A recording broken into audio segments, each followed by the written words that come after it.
চাল কুমড়োর খোসাটাকে পরিষ্কার করে কেটে নিয়ে ঝিরি করে কুচিয়ে রেখে দিয়েছি।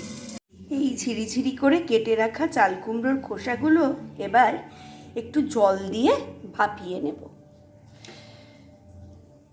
ঝিরি করে কাটা সেদ্ধ করা জল ঝরানো চাল কুমড়োর খোসাগুলোকে এবার ছাঁকনিতে করে ছেঁকে রেখে দিলাম। তার মধ্যে সামান্য হলুদ, লবণ আর একটু চিনি দিয়ে এবার কর্নফ্লাওয়ার থাকলে কর্নফ্লাওয়ার দিয়েও মেখে নিতে পারো, ময়দা দিয়েও মেখে নিতে পারো।